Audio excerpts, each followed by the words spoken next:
여러분들의 종목 고민들을 속 시원하게 풀어드리는 주챔쇼 진행의 문현진 멘토입니다. 오늘도 많은 종목들이 움직이고 있는 것 같은데요. 그러다 보니까 여러분들 종목 고민들도 오늘도 생기고 있지 않을까 싶은데요. 그런 고민들 제가 해결해 드리도록 하겠습니다. 전화 상담과 유튜브 채팅창에 올려놓은 종목들을 제가 보면서 상담을 해드릴 건데요. 먼저 유튜브 채팅창에는 여러분들의 종목명과 매수가, 비중까지 올려주시면 상담 중간에 제가 봐드리도록 하고요. 메인은 전화입니다. 02-377, 0269번으로 전화 주시면 여러분들 종목 고민들을 저와 함께 풀어가실 수 있다는 점 참고하셔서 많이 참여해 주시면 되겠습니다. 자, 그럼 오늘도 시장에 대한 이야기를 해놓고 여러분들 고민들을 풀어가 볼 텐데요. 오늘 시장을 보니까 코스피가 0.1% 정도 올라오는 모습으로 진행이 되고 있고요. 코스닥 같은 경우는 0.15% 정도 이렇게 밀리고 있습니다. 사실 올라가는 것도 아니고 내려가는 것도 아니고 그냥 약간 보합이라고 할 수 있는 흐름인데요. 결국 이렇게 차트 모양으로 봤을 때는 반등이 좀 나가는 모습이죠. 위쪽으로 이렇게 올라가려고 하는 그런 흐름이 나오고 있잖아요. 그래서 이제 제가 계속 강조해드리고 있지만 조정이가 그렇게까지 깊을 것 같지는 않다. 그냥 일순간의 조정이고 아주 자연스러운 흐름이다. 그래서 우리가 낮에든 밤이든 일교차가 좀 큰데 낮이 조금 따뜻해진다고 해서 겨울이 갑자기 여름으로 바뀌는 건 아니지 않느냐. 그러니까 그냥 자연스러운 온도 변화고 자연스러운 흐름일 수밖에 없다라는 겁니다. 그래서 지수가 당연히 조정이 들어가야 됐던 타이밍이었던 거고 타이밍이 들어갔을 때 어디까지 빠질 것인가에 대한 문제는 결국은 흘러가 봐야 아는 것이다라는 건데 지정학적 리스크라든가 뭐 여러 가지 금리 인하에 대한 우려감들이 뭐 생겼다가 또 없어졌다가 또 금리 인하 할 것이다라는 기대감으로 바뀌었다가 이렇게 저렇게 왔다 갔다 하고 있는 과정 속에서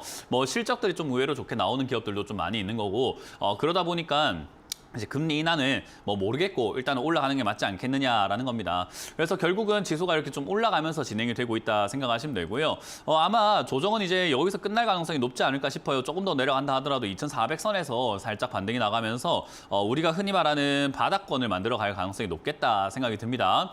깊으면은 2400 정도 선에서 타협을 볼 것 같고 깊지 않다면 2450포인트라든지 이런 쪽으로 한번 올라갔다가 내려가서 올라갈 가능성이 높을 겁니다. 어찌됐든 뭐 지금 조정이 들어갔을 때 우리 종목들 좀 많이 빠졌는가 하면요. 그렇게 빠지지 않았다라는 거 여러분들 다들 알고 계실 겁니다. 지수가 의외로 조금 이렇게 많이 밀려갔지만은 개별 종목들이라든가 특히나 우리 개인 투자자들은요. 대형주를 많이 들고 계시는 분들보다는 중소형주 위주로 이렇게 들고 계시는 분들이 많거든요. 근데 중소형주가 많이 빠졌습니까 하면 그건 아니었던 거예요. 왜냐하면 코스피가 이렇게 빠져내려가는 과정 속에서 코스닥은 의외로 많이 안 빠졌다 라는 점이고요. 코스피는 이렇게 많이 빠져내려갔는데 오히려 코스피 소형주로 가보게 되면은 그렇게까지 많이 안 빠졌어요. 그러니까 사실 중소형주 쪽의 타격은 그렇게까지 크진 않았다라고 생각하시면 되겠죠. 대형주가 정말 타격을 많이 받은 거죠.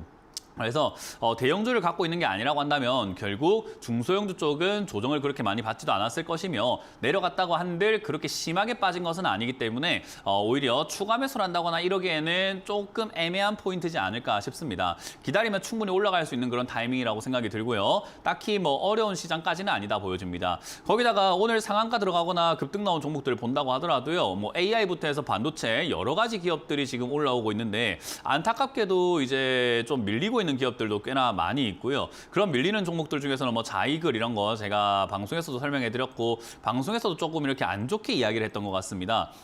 자이글과 같은 이런 기업들이 아니 그냥 2차전지를 왜 갑자기 신사업을 한다고 해서 주가가 올라가느냐 뭐 그냥 가전제품이나 잘 팔면 되지 왜 이런 걸 했는지 모르겠다. 그리고 이제 거기서 성과도 딱히 없을 텐데 왜 그런 걸 했는가 모르겠다. 적자가 나고 있다 해서 자이글 사지 마라 라고도 여러 번 말씀드렸던 종목이기도 하죠.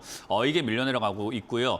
2차전지 쪽이 지금 에코프로가 밀리게 되면서 점점 이렇게 빠져내려가다 보니까 다른 2차 전지들도 지금 힘을 못 씁니다. 지수가 의외로 좀 반등이 나가도 얘들은 힘을 못 써요. 그래서 2차 전지 같은 경우도 반등이 나갈 가능성이 높긴 높은데요. 언제 반등이 나갑니까? 개인 투자자들이 다 팔아야지 올라갑니다. 그러니까 개인 투자자라고 하면 이 위쪽에 이렇게 좋다고 했을 때 2차전지 아무것도 모르고 사셨던 분들 있잖아요. 그런 분들이 손절을 해야지 올라가기 시작을 해요. 물량이 너무 개인 투자자들이 꽉 잡고 있다 보니까 세력이 비집고 들어올 틈이 없는 거죠. 그래서 세력들이 들어오려고 한다면 이분들 들고 있는 사람들이 팔아줘야 되는데 그냥 냅두면 팔지 않으니까 이렇게 밀어버리는 형태가 나오게 된다 생각하시면 됩니다. 결국 들고 있는 사람들은 잘 버티는 것이 우선이 될 것 같고 결국은 최근에 사셨거나 하신 분들은 저점 깨질 때 손절하라라는 말 제가 항상 많이 드리죠. 최근에 매수하셨다면 손절하는 게 맞는데 고점에 사가지고 뭐 고생하고 있다라고 한다면은 뭐 2차 전지가 반등은 나갈 거는 같아요. 근데 지금 이제 물량을 세력들이 원하는 만큼 못 모았는지 밀고 내려가더라. 밀고 내려가면은 결국 에코프로 같은 경우도 지금 현 상태에서는 49만 원 또는 40만 원까지는 이렇게 밀릴 수 있다고 봐야 될 것 같거든요. 그럼 저기까지 이렇게 밀고 내려갔을 때 조금 리스크가 생긴다. 특히나 49만 원짜리가 밀리게 되면 우리가 흔히 말하는 헤드앤숄더 패턴을 만들면서 이렇게 빠지는 모습이라서 저기 빠지게 되면은 40만 원 내지 30만 원까지 밀린 다음에 반등이 나갈 수 있겠죠. 그러니 추가 매수 고민을 한번 해봐야 되는 거고 추가 매수 자금을 잘 마련해놓고 대기하는 것이 좋다라는 겁니다. 그래서 2차 전지 관련주들을 갖고 계시는 분들이 추가 매수할 자금이 없는 분들이 꽤나 많습니다. 그러면 어쩔 수 없이 지금과 같은 요즘 시기에는요 비중을 좀 줄이셔가지고 나중에 추가 매수할 자금을 미리 만들어 놓는 것도 하나의 방법이 되는 거고 새로운 종목 요즘 막 AI 반도체 이런 거 급등 나올 때 그런 걸 자꾸 사면서 내 현금을 쓰시면 안 된다라고 생각하시면 돼요. 그래서 2차 전지는 사실 뭐 제가 안 좋게 너무 이야기해드렸기 때문에 제가 안 좋다라고 이야기해서 떨어진 건 아니고 안 좋을 거라고 제가 전망을 많이 해드렸기 때문에 사실상 좀 많이 밀려 내려가는 것은 좀 안타깝지만 지극히 정상적이고 인지상정이다. 특히나 한 번 시세 냈던 종목들이 다시 막 엄청 날아가는 경우들은요 증시에 별로 없었어요. 최근 20년간을 본다고 하더라도 그런 일은 잘 일어나지 않아요. 한 1000개의 종목이 있다면 한두 개 종목에서 일어나는 거지 나머지는 시세 내고 나면 전부 다 빠져버립니다. 그 당시에는 한참 좋다고 했지만 빠져버려요. 5G도 그렇죠. 바이오도 그렇죠. 반도체도 그렇죠. 신재생에너지도 그렇죠. 모든 산업들이 보면은 그 당시에는 진짜 이 산업 말고는 더 좋은 산업은 없다. 이 산업이 최고다라고 했던 그런 산업들이 전부 다 밀리잖아요. 로봇도 그렇죠. 2차 전지도 그렇죠. 세상의 모든 산업이 다 그래요. 그렇기 때문에 항상 지금 좋다고 하는 그런 종목들에 우리가 따라 붙는 것보다는 앞으로 좋아질 테마들, 안 올라간 테마들, 안 올라간 종목 중에서 실적이 좋은 종목들을 잡는 것이 가장 좋은 투자 방법이라는 것을 명심하시고 지금은 여러분들이 새로운 종목 사는 것보다는 내 종목 추가 매수를 해가지고 급등 나올 때 탈출할 수 있는지 아니면 아까 봤던 2차 전지 관련주처럼 지금이라도 비중을 줄이시거나 손절을 해야 되는지 고민이 될 때 02-3772번에 0269번으로 전화 주시면 제가 상담을 해드려보도록 하겠습니다. 자, 그럼 첫 번째 전화 받으면서 여러분들 고민을 해결해 가보도록 할게요. 전화 받습니다. 여보세요? 여보세요? 네, 안녕하세요. 문현진 멘토입니다. 네, 안녕하세요. 네, 어떤 게 궁금하세요? 한원 시스템을 네. 지난번에 6,100원에 한 조금 한 5%도 안 되게 조금 잡았거든요. 네. 근데 이제 그 2차 전지들이 시원찮아서 이것도 자꾸 같이 내려갈 건가 그게 궁금해서 아니면 좀 더 살라고 그러는데요. 네. 일단 2차 전지 쪽이 시원찮아서 더 내려갈 건가라고 했을 때 2차 전지 올라갈 때는 안 올라가서 2차 전지 쪽으로 엮였다라고 보기에는 냄새가 좀 약한 기업이라고 보시면 돼요. 네. 만약에 얘가 2차 전지 쪽으로 냄새가 많이 좀 이렇게 묻어 있는 종목이었으면 물론 얘가 대기 오염 방지 친환경 소재, 2차 전지 소재라고 해서 2차 전지 쪽으로 엮여 있긴 한데 근데 이번에 에코프로라든지 많은 2차 전지들 급등 나올 때 얘 2023년에 차트 보면 어때요? 막 급등을 했나요? 잠잠한가요? 안 올라갔죠. 안 올라갔어요. 그 말은 네. 2차 전지 올라갈 때 같이 안 갔다는 말은 2차 전지가 올라가는 이 테마에 얘는 지금 같이 편승이 돼 있다는 말입니까? 왕따 당했다는 말입니까? 왕따 당했죠. 왕따 당했다는 말입니다. 그러면은 2차 전지가 막 떨어지고 뭐 하고 이렇게 하고 다시 올라간다고 하더라도 얘는 2차 전지 쪽보다는 다른 쪽이 엮일 가능성이 높은 종목이 돼버리는 거예요. 네. 그러니까 2차 전지 냄새는 있긴 한데 안 끼워준 것 같아. 이번 2차 전지 대세 분위기에서는 끼워주질 않은 거예요. 그래서 다음 분위기에도 이번에 안 끼워졌는데 또 끼워줄까 하면 안 끼워줄 것 같거든요. 그래서 얘는 다른 쪽으로 보는 게 맞는데 실적도 괜찮은 기업이고요. 지금 이렇게 보면은 2차 전지라든가 뭐 이런 것들만 하고 있는 상황에서 얘가 자동차용 부품이라든가 이런 쪽으로도 엮여 있기 때문에 사실상 얘는 지금 올라갈 가능성이 저는 상당히 높은 기업이고 실적도 괜찮게 잘 나오고 있고 말씀하신 것처럼 나쁘진 않아요. 매출도 좋고 자동차 부품 쪽들은 지금 이제 앞으로 수혜가 될 가능성이 높아요. 근데 이게 지금 이득으로 이어진 적이 별로 없는 상태라서 저는 이건 그냥 개인적으로는 약간 개미 털기용 주가 하락이 아닌가 라고 보여집니다. 그래서 이 자리에서는 뭐 6,100원이면 매수가가 그렇게 부담스럽지 않고 5%면 아주 시작이 좋아요. 네. 시작부터 50% 들어가면 저한테 이제 굉장히 부담스러운 비중이라는 이야기를 들으셨을 거예요. 근데 5%면은 괜찮거든요. 매수가도 아주 낮고 괜찮습니다. 저는 여러 가지로 봤을 때 이거는 뭐 너무 잘하고 계시고 이제 이 다음을 무리만 안 하면 괜찮지 않을까 싶은데 그 말은 뭐냐면 비중을 자꾸 함부로 늘리지 마시고 이거보다 좀 더 내려갔을 때 추가 매수한다라는 접근으로 하는 게 맞고요. 내려가게 되면은 한 5,000원대, 5,000원 전후로 해가지고 한 번 더 자리 잡아준다면 그때 비중을 한 10%까지 늘리는 게 좀 좋지 않을까 생각이 들어요. 맞아요. 그리고 일단 6,100원까지 내려와 있는 이 상황에서 보통 이제 급락주가 1차 하락하고 2차 하락을 하면 하락이 끝나버리는 경우들이 많아요. 이제 거기서 하락 잡고 바닥 잡고 올라가는 경우들이 많아가지고 이 6,100원대, 6,000원대 여기서 만약에 자리를 잡는다면 여기서 비중 늘리는 것도 한 번 더 같은 가격이지만 비중을 한 5%까지 늘려가지고 한 10%까지 맞춰놓고 대응을 하시는 것도 저는 나쁘지 않다 봅니다. 올라갈 때 목표가는 따로 잡지 마시고 올라가기 시작을 하면은 수익권에서 그냥 매도한다 생각하고 일단은 생각하시면 좋고 분위기상으로는 보통 이렇게 급락 나온 자리에 절반까지는 올라가는 경우가 많아서 한 8,000원 정도까지는 생각을 해봐도 되지 않을까. 대신에 목표가는 8,000원이다 이 말은 아닙니다. 8,000원까지 생각은 해보되 수익이 나면 어떻게 하라고요? 매도를 네, 해야죠. 분할 매도로 천천히 비중을 덜어낸다라고 생각하시면 되고요. 장기로 가져가시기에는 자동차 부품이 한때 반짝은 했는데 지금 자동차 판매량이 점점 다시 또 줄고 있거든요. 왜냐하면 경기가 별로 안 좋잖아요, 그죠? 네. 경기가 안 좋으면 사람들이 차를 바꾸기엔 너무 비싸서 이게 바꾸기가 좀 부담돼요. 그래서 경기 침체기에는 이런 자동차 관련주들이 별로 좋지는 않다. 하지만 지금 좋아진 주가, 그러니까 지금 좋아진 실적이라든가 이런 것들이 반영이 된 적이 없기 때문에 아마 이번 상반기 때 반영될 가능성이 높지 않나. 그래서 그 상반기 때 수익을 챙기고 일단 당분간은 지켜보면서 관망하고 관심 종목에만 넣어놓고 건들지 말자라는 전략을 드려보도록 할게요. 예, 감사합니다. 네, 고맙습니다. 다음 상담 이어가겠습니다. 여보세요? 여보세요? 네, 안녕하세요. 문현주 멘토입니다. 예, 안녕하세요. 네, 어떤 게 궁금하세요? 예, 삼성 SDI, 네.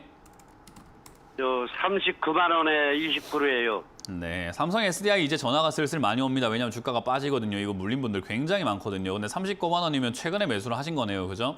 예. 최악의 매수를 하신 거예요. 왜냐하면 제가 항상 강조해드리는 부분이 있어요. 저점 깨지면은 손절하라라는 이야기를 제가 계속해서 방송에서 말씀 많이 드리고 있어요. 저점 깨지면 손절하라. 그러면 남들 손절하는 자리를 왜 삽니까? 저점 깨지면 손절을 해야 되는 거잖아요. 그죠? 왜냐하면 저점이 깨지면은 더 내려갈 수 있기 때문에 손절해라라는 거거든요. 그러니까 저점 예. 깨지면 싸니까 와, 27만 원, 75만 원짜리가 50만 원 됐네. 50만 원에서 머물고 45만 원에 있던 게 37만 원 됐네. 싸다, 사야지 이게 아니라고요. 저점이 깨지면 더 내려가 버리는 경우들이 많고 앞으로 계속 내려가서 어디까지 내려갈지 모르기 때문에 들고 있는 사람마저도 손절해라라고 할 판에 그걸 지금 사시는 것 자체가 저는 이게 예. 좋은 투자인가라고 했을 때는 별로 안 좋은 투자 중에서도 가장 안 좋은 투자. 그러니까 최악의 선택이라고 말씀을 드리고 싶은 거예요.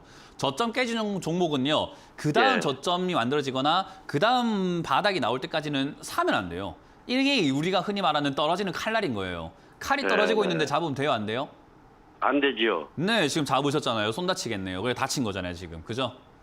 그럼 이런 거 잡으면 얼마 안 되는 거예요. 그래서 얼마까지 빠질지 모른다고요. 그러니까 빠지는 거 보고 사라 이 말인 건데 얼마까지 빠집니까를 물어보면 저도 모르죠.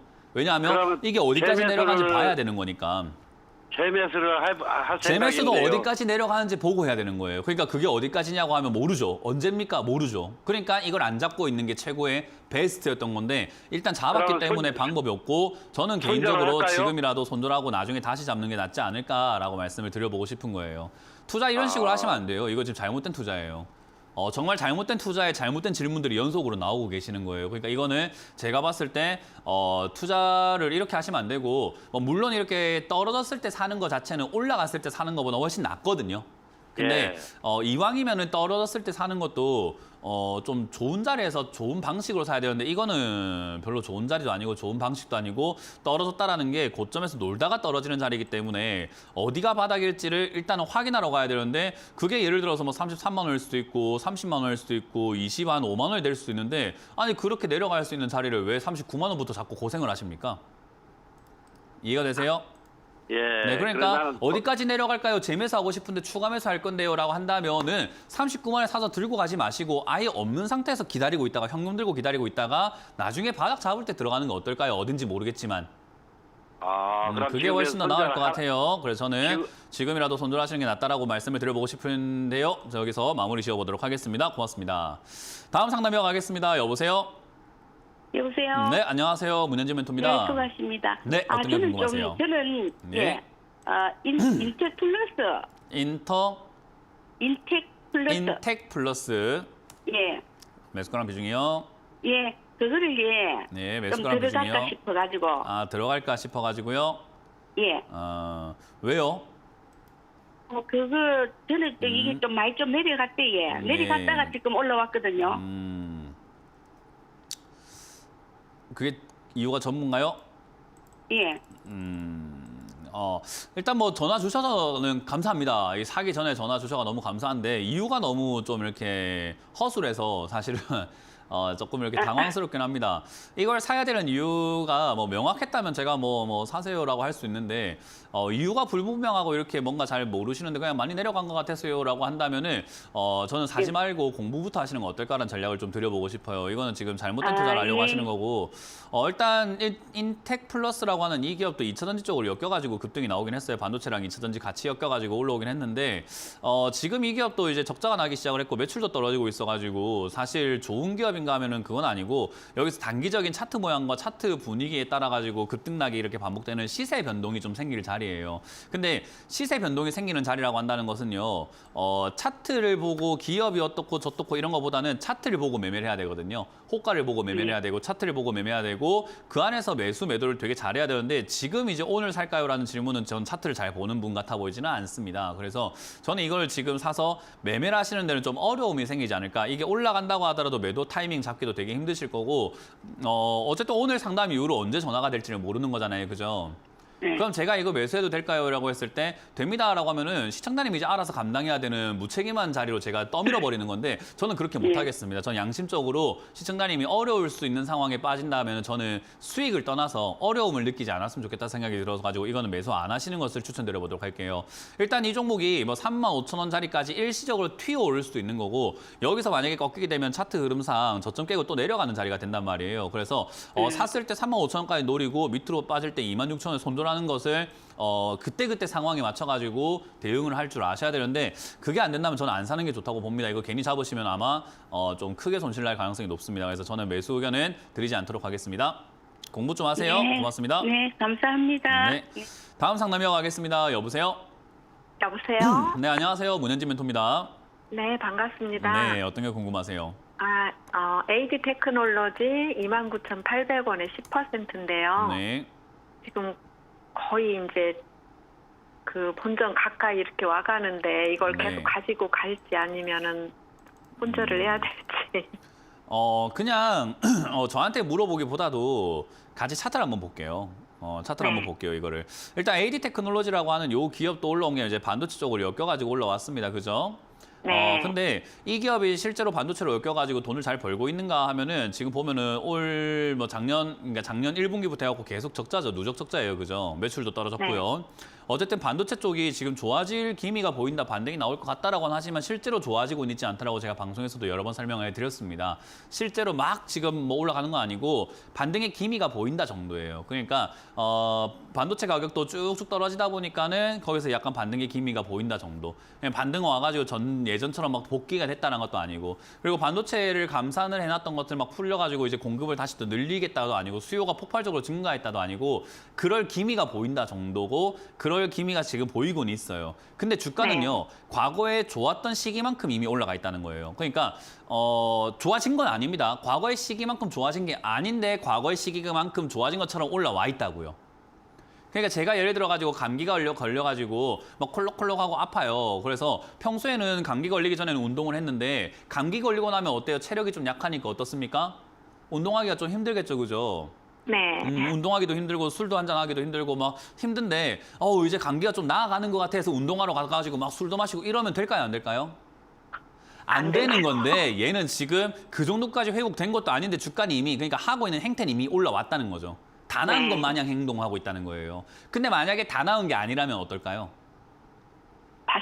다시 떨어지겠죠. 그러면 지금 이 자리가 매수하신 자리가요.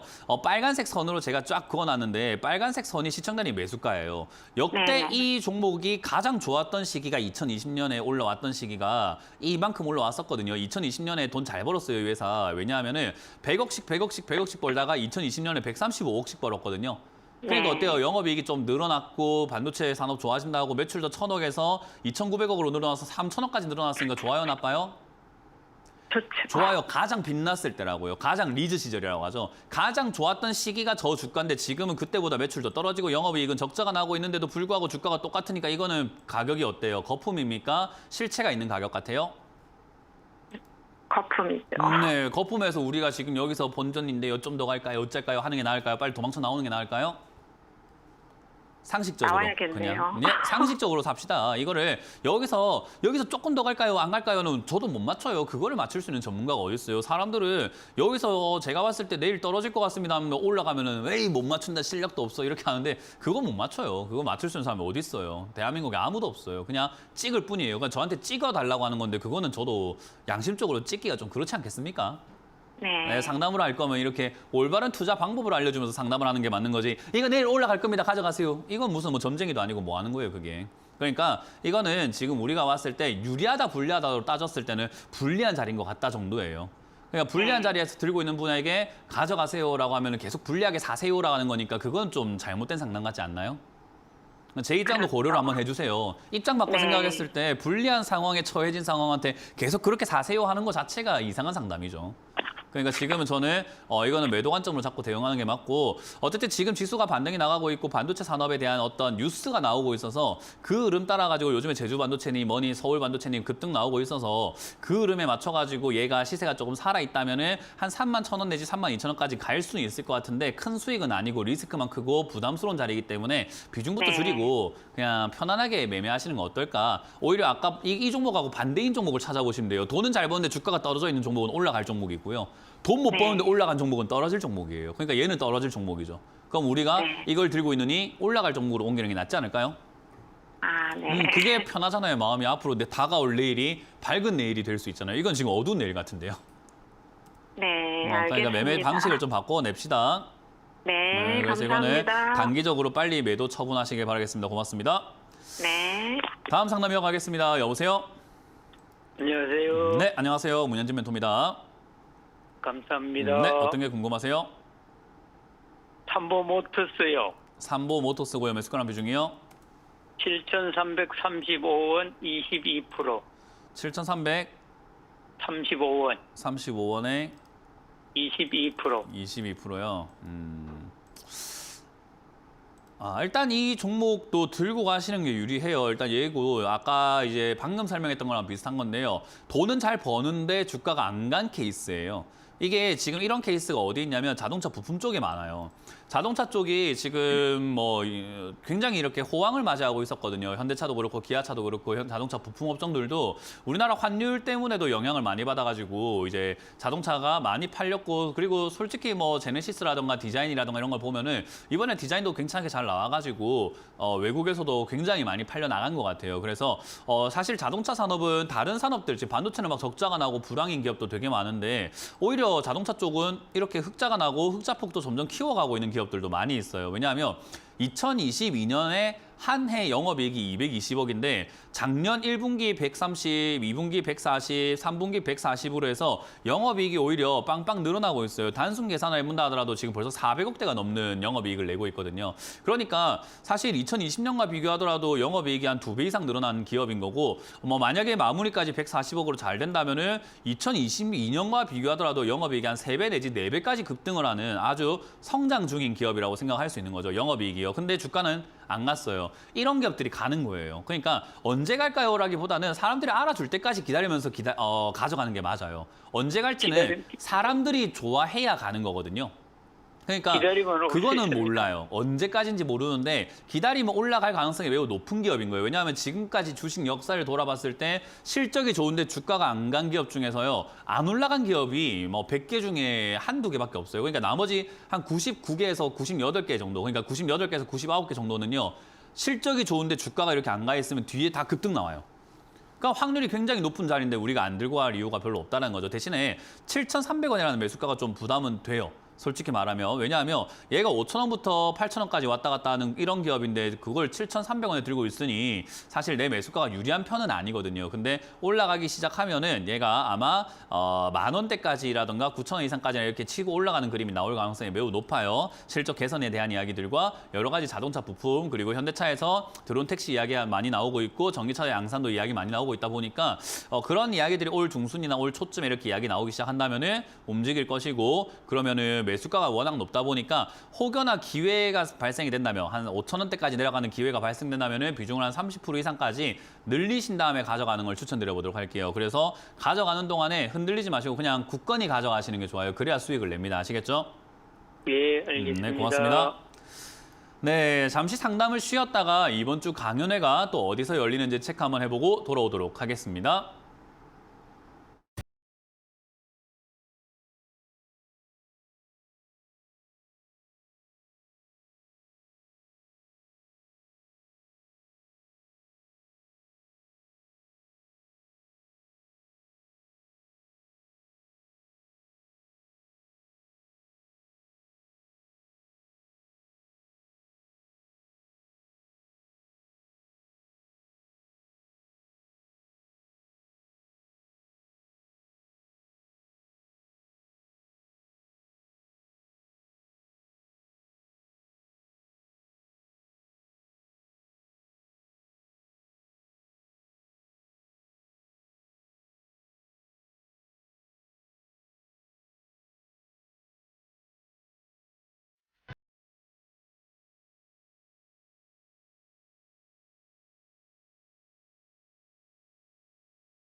네, 이번 주도 제가 강의 준비가 되어 있죠. 지금 오프라인으로 못 보시는 분들을 위해서 제가 온라인으로 먼저 강의를 할 겁니다. 오후 9시에 오늘도 공부방이죠. 원료 공부방 여러분들과 함께 열어가지고 제가 여러분들께 공부를 알려드리고 어떻게 주식을 해야 되는지 시장에 대한 이야기 여러 가지 해드릴 거니까 많이들 오셔가지고 참여하셔서 많이 배워가시면 좋을 것 같고요.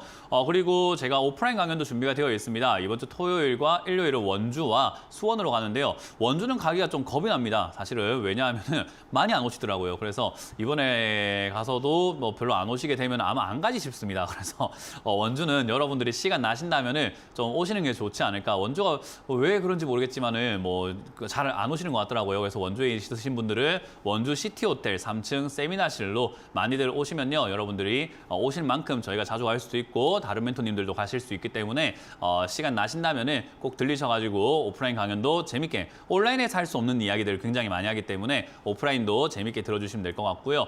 그리고 수원으로 갑니다. 제가 수원도 되게 오랜만에 가는 것 같아요. 벨라 스위트 호텔이라는 곳이 있습니다. 지하 1층에 벨라 홀이 있는데요. 수원시청역 9번 출구로 나오시면은 참여 가능하시니까 역시 오후 1시에 많이들 오셔가지고 강연을 재밌게 즐겨주시면 감사하겠습니다.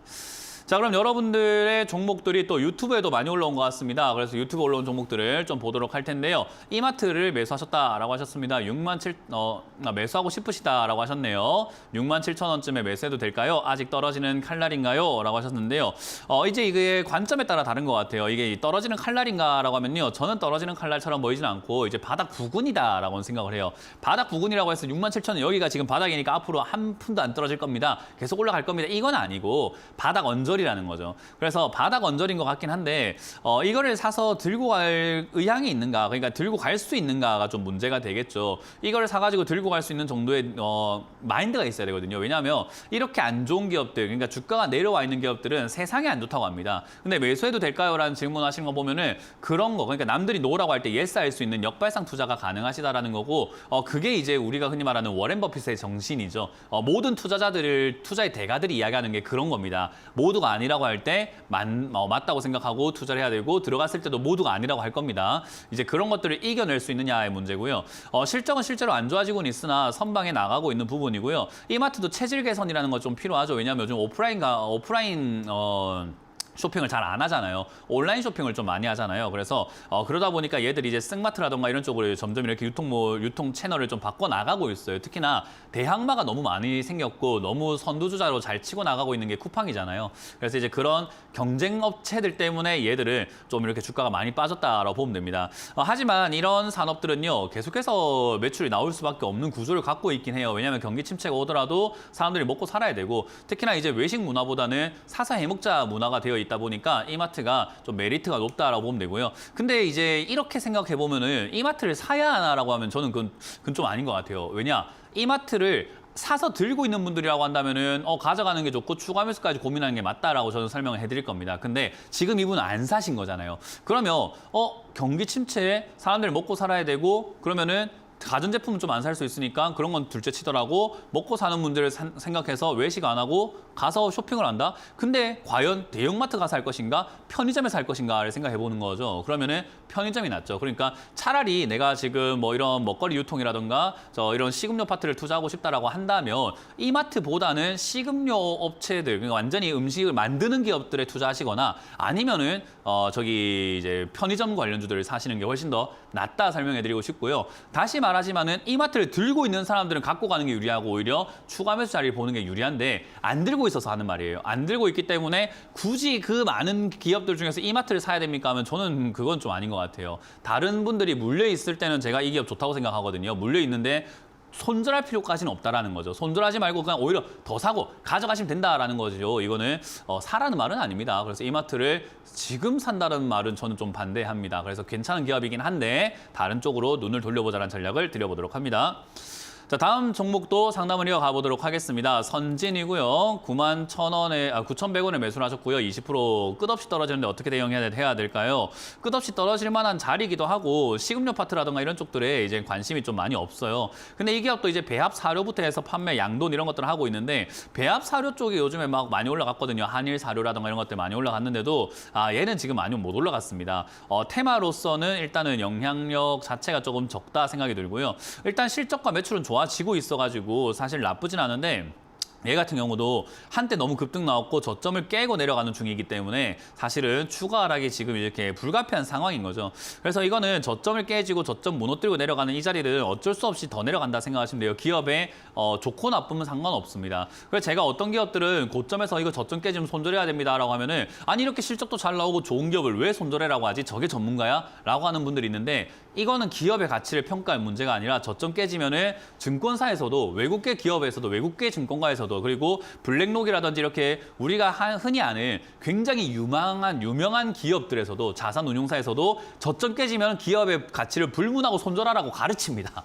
제가 말하는 게 아니라 그렇게 가르쳐요. 그러니까 저점 깨지는 종목을 웬만하면 손대지 않는 게 제일 좋은 거고요. 얘는 어쨌든 파동상 이렇게 방사형이라고 하죠. 밑으로 위로 이렇게 점점 벌어지면서 움직이고 있는 종목인데 어쨌든 아래쪽에 와 있기 때문에 이제 올라갈 가능성이 매우 높아요. 근데 어느 타이밍까지 내려갈까가 이제는 고통스러운 거죠. 근데 어쨌든 이거는 내려가면 내려갈수록 올라갈 가능성이 높아지는 거고 시간이 내려가면 내려갈수록 거의 끝이 나가는 거기 때문에 일단 들고 가라라는 의견을 드리고요. 20% 비중이기 때문에 추가 매수가 부담스러울 수는 있는데 추가 매수 안 하면 그래도 좀 억울하거든요. 만약에 할 거라고 한다면은 저는 한 6,000원쯤 가까워지면 얘가 거래량이 발생되는가 좀 봐야 될 것 같아요. 지금 거래가 없거든요. 그러면 인기가 없다는 거고 관심이 없다는 겁니다. 그렇기 때문에 관심과 이런 인기가 생겼을 때가 아마 6,000원쯤에서 거래가 좀 발생이 될 것 같습니다. 그럼 6,000원쯤 내려왔을 때 추가 매수 할지 말지를 고민해서 추가 매수 접근하는 것이 낫지 않을까. 대신에 추가 매수 하기 전에 한 번 더 저한테 상담을 부탁하신다면 제가 추가 매수 가능한지 여부를 봐드리고 지금 이건 가능한 종목인데 지금은 아니다.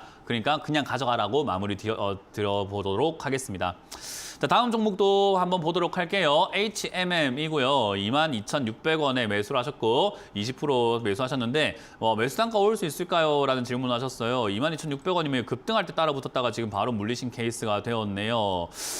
일단 HMM이 매수가까지 올 수 있을까요? 라는 이런 점을 쳐다라는 질문은 제가 답을 잘 드리지 않아요. 근데 이거는 가능할 것 같아요. 왜냐하면 HMM이라고 하는 요 기업이 지금 최근에 이렇게 슈팅이 나오고 반등이 나오고 했던 이유가 이제 국제 해상 운임료가 올라가고 있다라는 거죠. 왜냐하면 호르무즈 해협이라든가 홍해 이런 쪽이 지금 난리가 났잖아요. 유조선부터 해가지고 화물 이런 운송하는 컨테이너 운반선들이 막혀가지고 제대로 움직이지를 못할 것이다라는 전망들도 나오고 있고 그러다 보니까 유가도 올라가고 있잖아요. 그래서 해상 운임료가 또 상승을 하고 있어가지고 또 이득을 보지 않을까라는 건데 물론 경기 침체에 이런 물류라든가 이런 것들이 줄어들 수밖에 없어도 어쨌든 그런 이슈빨로 움직일 수 있고 아직까지 전쟁에 대한 리스크라든가 중동 리스크가 완전히 사라진 건 아니잖아요.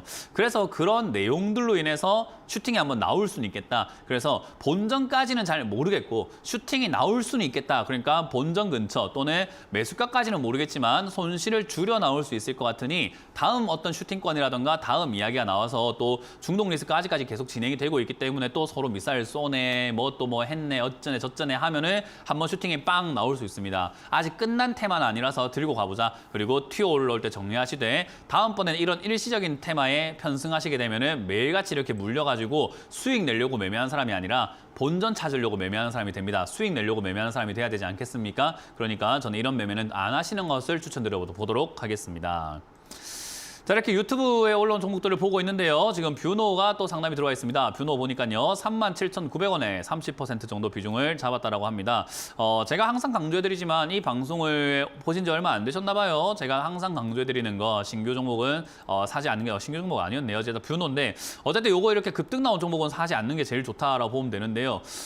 뷰노 이거 최근에 제가 상담하지 않았던가요? 이거 의료기기 막 만들고 의료 인공지능 이런 데 엮여가지고 누군가가 저번에 사서 전화를 주셨던 것 같아요.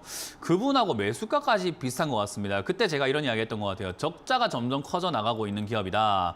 그래서 이거는 테마성으로 급등이 나와가지고 메리트가 있어 보이지는 않는다. 의료 AI 쪽이 AI 테마가 사란이 있어가지고 반등이 나가거나 움직일 수는 있을 것 같은데 이거를 사가지고 돈 벌겠다는 생각은 하지 않는 게 좋지 않겠느냐. 돈을 못 버는 기업에 투자했으면 돈을 각오는 해야 되지 않겠습니까? 각오가 안 됐다면 반등 나올 때 빨리 팔고 나가는 게 어떻겠습니까? 라고 전략을 드릴 수밖에 없겠죠.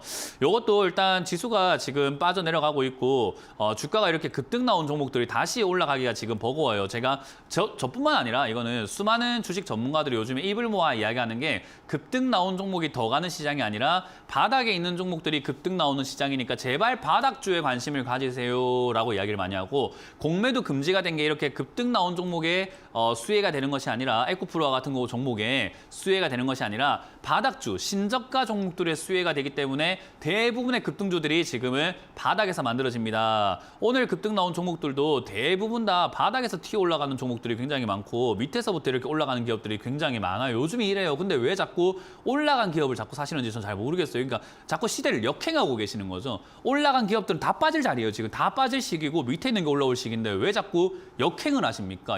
엇박자로 놀고 계시는 거예요. 그래서 이 투자는 전 좀 잘못된 투자지 않나. 그래서 이거는 반등 나가면 빨리 정리하시고요. 대신에 이것도 역시나 저점 깨지면 좀 심각하고 문제가 생길 수밖에 없습니다. 실적도 안 좋은 기업이기 때문에 테마에도 편승되지 않는다면 당연히 밀리겠죠. 일단 AI 테마가 아직 살아있기 때문에 3만 원짜리 반등이 나가는지까지는 지켜보는 게 좋을 것 같고요. 3만 원 반등이 안 나간다면은 조금 아프시겠지만 비중을 좀 줄여야 됩니다. 저기 무너지기 시작하면은 조금 피곤해지겠죠. 그래서 비중을 줄여야 되고 3만 원 반등이 나가면은 본전까지는 정확하게 알 수는 없지만 본전 근처 3만 6, 7천 원까지는 올라갈 수는 있을 것 같다는 생각이 들어서 일단 홀딩해서 가져가셔서 반등 시 매도하는 전략으로 가져가시고 종목 잘못 잡았다는 것을 뼈저리게 느끼시면 좋을 것 같습니다. 자, 다음 상담은 전화를 받아보도록 합니다. 전화 받습니다. 여보세요? 네, 안녕하세요. 네, 반갑습니다. 안녕하세요. 문현지 멘토입니다. 네네, 반갑습니다. 어떤 게 궁금하세요? 예, HD 현대. HDC 예. 현대죠. 예, 7만 HD 현대인가요? 예. HD, 네. 예, 맞습니다. 네, 예. 매수가랑 비중이요? 네네. 7만 1,500원에 15%요. 71,500원에 15%. 네. 일단 HD 현대가 이제 실적이 너무 좋다 보니까 이 실적에 속아서 사시는 분들이 되게 많은 것 같은데 이 업종이 지금 이제 올라갈 수 있느냐라고 했을 때 저는 아직까지 잘 모르겠어요. 일단 요 실적이 좋다 보니까 좋아지고 일단은 예전에 현대중공업에서부터 이렇게 나온 거잖아요. 그래서 이제 조선 쪽이다 보니까 조선 산업이 살아가고 있는 거 아니냐라고 이야기를 해서 많은 분들이 또 이렇게 매수를 하고 계시는 것 같긴 합니다. 근데 저는 아직까지는 잘 모르겠어요. 지금 조선 쪽이 살아나고 있긴 있는데 살아나고 있는 것뿐인 거고 완전히 살아나서 다음부터 미래가 짱짱하다라고 보기엔 아직은 조금 안개 속이에요. 그래서 이제 그런 분위기와 그런 어떤 뉘앙스들이 좀 만들어진다면 올라갈 수 있을 것 같긴 한데 아직까진 전 좀 약간 물음표가 던져질 수밖에 없는 종목인 것 같아요. 그래서 개인적으로는 이거는 좀 시간 고생을 좀 하실 수밖에 없지 않을까 생각이 들고요. 분위기 자체가 지금 조선 쪽이 다시 수주를 좀 많이 하고 있다 이야기 많이 나오고 있고 중국발 저가 수주 공세에도 그래도 한국 조선 쪽의 이야기도 좀 많이 나오고 있고 요즘에 우리나라 조선 업종들이 다시 또 회복된다는 뉴스들과 증권사의 전망들이 좀 많이 나오고 나오다 보니까 이런 말에 속아가지고 사시는 분들이 많으면 주가가 올라갈 거예요. 그러니까 그런 말들에 막 속아가지고 올라가게 된다면은 주가가 막 올라갈 것 같고 그렇게 속는 사람들이 지금 많아서 주가가 올라가고 있는 과정이고요. 이제 이때 넘어가야 되는 산이 바로 7만 원 선입니다. 이 7만 원이 시청자님 매수가 언저리긴 한데요. 이걸 뚫게 되면은 이제 폭발적으로 올라가면서 우리 개인들은 신고가 쓰는 거 좋아하고 정배열로 이렇게 막 5일선 타고 가거나 11선 타고 가는 그런 종목 되게 좋아하거든요. 그래서 그런 모양을 만들어 주게 되면 시청자님 탈출하는 건 별로 어렵진 않을 것 같아요. 뭐 그 뒤에 물릴 사람들한테는 우리가 미안할 필요는 없잖아요. 그죠?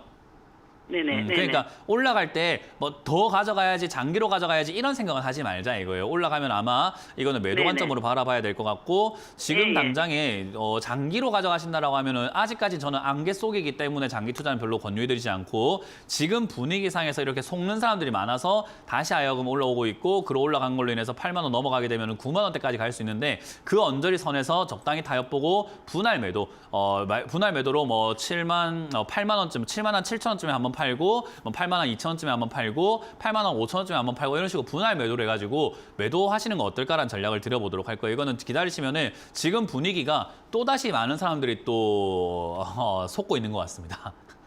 그래서 네. 많은 사람들이 속으면서 매수할 것 같네요. 지금 분위기 좋잖아요. 그죠? 아, 감사합니다. 네, 그래서 이번에 희망을 올라올 때 잘 갖겠습니다. 탈출하시길 바랍니다. 고맙습니다. 네, 고맙습니다. 다음 상담 이어가겠습니다. 여보세요? 전화 받습니다. 여보세요?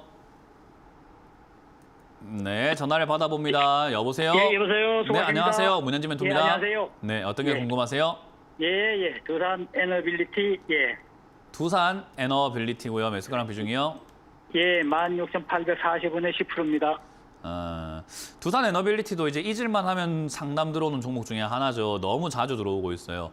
이 기업도 실적도 좋고 뭐 예전에 원자력이라든지 뭐 신재생에너지 이런 쪽으로 엮이기도 하고 여러 가지 쪽으로 막 엮여가지고 올라오긴 했는데 일단 해양 플랜트라든가 이런 쪽도 엮여가지고 막 사람들이 좋아서 좋아하고 막 그랬던 것 같아요. 근데 지금 당장에 이게 다시 올라갈 수 있을까 하면은 일단 조건이 붙죠. 여기 13,000원짜리가 지지가 된다면 여기서 박스권으로 겨우겨우 움직일 가능성이 있고 움직이다 보면 지금 이제 탈원전 이야기가 좀 사라져가지고 원자력 쪽으로 다시 한번 엮여서 움직일 가능성도 분명히 있지 않을까 싶긴 해요. 그래서 네, 네. 지금 이 두산 에너빌리티가 다시 하여금 주가가 저기 뭐 25,000원을 뚫고 올라갈 수 있는가라고 하면은 그거를 그렇게 외치는 사람이 있다라고 한다면 미래에서 온 사람이 아니고서는 그거는 거짓부렁이 될 가능성이 높아요. 아직까지는 모르는 이야기라는 거예요. 그래서 지금 이 자리에서는 차트 대응하시는 게 좋을 것 같고요. 지금 매수하셨던 자리가 16,800원짜리인데 이 자리가 얘가 움직이고 있는 최근 1년간 움직인 주가에서는 좀 좋은 자리는 아니에요. 왜냐하면 최근 1년간 얘는 13,000원부터 19,000원까지 움직였거든요. 그럼 13,000원부터 19,000원까지 움직이면 어디에 사야 유리할까요? 당연히 어디에 사야 유리한 걸까요? 13,000원부터 19,000원까지 움직이는 종목이라면요. 13,000원부터 19,000원까지 움직이면 어디에 사야지 수익을 볼 수 있을까요? 13,000원부터 19,000원까지 움직이고 있습니다. 어디에 사야지 움직일 수 있을까요? 이 정도 생각 안 하시면 주식 접으셔야 돼요. 아, 예. 이걸 생각을 예. 못 하시면은 제 생각에는 예. 주식 안 하시는 게 어떨까 싶어요. 이거는 단순 산수예요. 13,000원에서 19,000원까지 왔다 갔다 하면 13,000원에 사야지 수익이 난다는 걸 모르시는 건 긴장을 하신 게 아니면 주식을 접으셔야 되는 겁니다. 그래서 조심하셔야 돼요. 그래서 이거는 좀 잘못된 투자를 하고 계시지 않나 생각이 드네요. 기본적으로 13,000원에 사야지 수익이 날 수 있는 자리라 생각이 들고요. 16,900원에 이렇게 800원에 사놨기 때문에 돈을 못 버는 자리가 되었다라고 이해하시면 됩니다. 일단 13,000원짜리가 이번에 다시 또 내려올 가능성이 높을 것 같은데요. 이 자리 지지가 되면은 다시 19,000원까지 갈 수는 있을 것 같은데 만약에 13,000원 지지가 안 되면 이 저점이 무너지면서 저가 깨지는 자리입니다. 그러면은 손절해야 되는 자리가 되겠죠. 그래서 결론적으로는 13,000원이 무너지면은 손절하라. 여기서 13,000원이 무너지지 않고 반등이 나간다면은 본전 정도나 17,000원 이상에서 정리할 수 있기 때문에 매도하시고 다음번에 어디에 사야 될까요? 긴장하셔가지고 모르실까요? 네, 여기서 마무리 지어보도록 하겠습니다. 고맙습니다. 잘 정리하시기 바랍니다. 자, 다음 상담 이어가겠습니다. 여보세요? 자, 전화 받아봅니다. 여보세요? 여보세요. 네, 안녕하세요. 문현지 멘토입니다. 예, 안녕하십니까. 네, 어떤 게 궁금하세요? 현대 인프라코어요. 현대 인프라코어고요. 매수가랑 비중이요? 아, 이거 좀 높습니다. 8,600원에, 네. 8,600원에 20%입니다. 네. 8,600원에 20%면 그렇게까지 높은 가격은 아니에요. 뭐 딱 따지고 본다면은 막 엄청 높다 이 정도까지는 아니고 뭐 그런 대로 뭐 나쁘진 않은 뭐 나쁘긴 한데 어쨌든 나쁘진 않은 가격이다 생각이 드네요. 다른 분들에 비해서. 결국은 이 기업도 지금 이제 건설 중장비 팔고 뭐 엔진 팔고 이러다 보니까 이것도 조선 쪽에도 엮이고 건설 중장비 쪽에 엮이다 보니까 이제 건설 쪽으로도 엮여 있는 그런 기업이라고 생각하시면 돼요. 그러면 이 기업이 이제 앞으로 실적이 계속 좋아질 것인가라고 하면 지금 이제 1분기까지는 좋았는데 2분기, 3분기 가면서 영업이익이 점점 뚝뚝 떨어지고 있는 게 확인이 되고 있잖아요. 왜냐하면은 건설 중장비라던가 조선 중장비 이런 쪽들이 많이 팔리면 좋은데 안 팔리거든요. 요즘에 그렇게까지 팔리지는 않아요. 왜냐하면 요즘 건설사들 분위기 안 좋잖아요. 그죠? 예, 그렇습니다. 네, 그래서 그러다 보니까 해외에서 팔아내거나 해외에서 뭔가가 있어야 되겠다 생각해서 이제 우크라이나 재건이라든가 사우디 이야기 나오면서 좀 주가가 이렇게 올라간 경향도 있고 한데 지금 이제 태형건설부터 해가지고 건설사 우리나라 국내 건설사들의 어떤 부담감들, 우려감들이 자꾸 이렇게 발생이 되다 보면은 주가가 앞으로 좀 더 많이 내려갈 가능성이 전 높다고 봅니다. 그래서 저는 이게 지금 바닥이라고 생각하지 않고 지금 여기서 머무는 것도 자칫 잘못하면 이거 헤드앤숄더라고 하는 패턴인데 이게 하락하는 패턴이에요. 이 패턴 만들어지면 주가 더 떨어지는 경우가 많거든요. 그래서 이거 나오게 되면은 좀 피곤할 것 같다. 그래서 한 6,800원짜리가 무너지게 되면 이제 그 헤드앤숄더 패턴 만든다 생각하고 아마 5,000원짜리든 4,000원까지 내려갈 수 있거든요. 그래서 그 6,800원 무너질 때 비중을 줄이시는 게 어떨까 싶습니다. 이건 지금 일단 좀 안 좋은 종목을 잘못 사셨어요. 그래서 어떤 종목은 그냥 들고 가가지고 추가 매수하는 게 유리한 종목도 있는데 얘는 지금 그렇게 하기에는 조금 부담되고 추가 매수할 금액은 돈은 있으실까요? 매수하신 금액만큼 있어야 돼요. 예, 조금 있습니다. 조금 말고요. 매수하신 금액만큼요. 네, 지금 비슷하게 있습니다. 비슷하게 있어요. 만약에 손절이 너무 아프고 부담된다 하신다면은 시간을 좀 투자 한번 해볼게요. 시간은 향후 한 1년, 2년 투자를 해야 될 것 같고요. 그럼 손실을 안 내고 나올 수는 있는데 어쨌든 시간이 많이 들어가는 거죠. 그래서 손실을 낼 거냐, 시간을 드릴 거냐라고 했을 때 이건 선택의 문제이기 때문에 시청자님 잘 선택하시면 되고요. 6,800원 손절이 첫 번째 방안이고 두 번째는 손절하기 싫다면 5,000원까지 그냥 무너질 때 가만히 기다리고 계시다가 추가 매수하는 방안을 생각을 해야 돼요. 그럼 추가 매수 될지 안 될지는 5,000원 정도 내려왔을 때 다시 한번 전화 주시면 제가 봐드리도록 할게요. 그래서 손절하셔도 좋고 추가 매수하셔도 좋은데 감당 가능한 수준에서 시청자님이 결정을 조만간 하셔야 될 것 같습니다. 만약 반등 나온다면 8,000원대 빨리 정리하시는 게 좋습니다. 아시겠죠? 네, 고맙습니다. 자, 다음 상담은 유튜브에 올라온 종목을 한번 보도록 하겠습니다. 대상인데요. 25,000원에 매수를 하셨고요. 비중이 30%라고 하십니다. 매수 단가를 낮추려고 하는데 30%라도 큰 금액은 아니라고 하셨네요. 다행이네요. 그러면 25,000원의 비중이 30%다라고 하신다면은 추가 매수하는 게 당연히 유리하죠. 제가 최근에 이거 말씀을 드렸던 것 같아요. 지난주에 제가 대상 상담을 했거든요. 그래서 이거는 내려와 있을 때 더 살 수 있으면 더 사는 게 좋은데 비중이 부담되면 사지 않는 게 좋다라고 해서 그때 그분은 제가 기억하기로 비중이 한 50% 됐던 것 같아요. 그래서 제가 사지 마라 했는데 30%인데 큰 금액이 아니면 사셔야죠, 당연히. 그래서 이거는 아까 말씀드린 것처럼 이마트보다는 이런 식음료 만드는 그런 기업들이 훨씬 좋다라고 말씀을 드렸고 이마트는 이마트에 가야지만 살 수 있지만 이런 대상 관련 제품들은 여러 가지 채널에서 살 수 있기 때문에 판매하는 데 있어서 쿠팡이 뭐 어떤 뭐 상대가 되고 쿠팡이 뭐 어떤 약간 뭐 경쟁사가 되고 이런 건 아니에요. 그렇기 때문에 오히려 쿠팡을 이용해서 오히려 더 많이 팔아낼 수 있는 구조잖아요. 그래서 이런 유통이 점점 발전해 나갈 때마다 얘들은 이득을 보는 거죠. 예를 들면은 컨텐츠 개발하는, 컨텐츠 만드는 기업들이 컨텐츠를 유통하는 기업들이 많아지면 많아질수록 좋은 거거든요. 넷플릭스랑 티빙이랑 왓챠랑 뭐 디즈니랑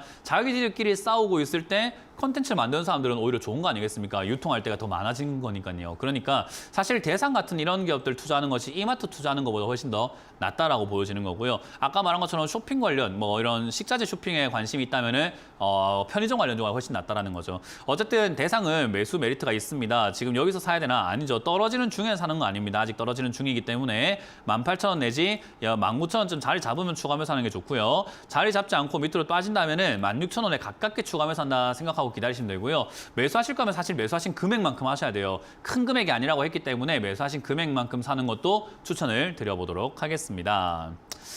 자, 이렇게 오늘 마무리 지어볼 수 있을 것 같습니다. 오늘도 많은 분들이 상담 신청을 해주셨는데 다 못 해드린 점 양해 부탁드리고요. 내일도 계속 상담이 이어지니까 많이 참여해 주시고요. 사실 상담도 중요한데 공부해가지고 내 종목을 좀 분석을 하고 알 수 있으면 좋잖아요. 오늘 오후 9시에 제가 여러분들과 함께 공부를 합니다. 매주 월요일 오후 9시에 공부를 할 거니까요. 많이들 참여해 주시고요. 이번 주 강연은 제가 원주로 간다고 말씀드렸죠. 원주와 수원으로 갑니다. 원주에서 1시, 수원에서 1시, 아래 보이는 주소지에서 하니까요. 많이들 참여해 주셔가지고 자리를 빛내주시면 감사하겠습니다. 자, 저는 여기서 물러가도록 하겠습니다. 지금까지 문현진 멘토였습니다. 고맙습니다.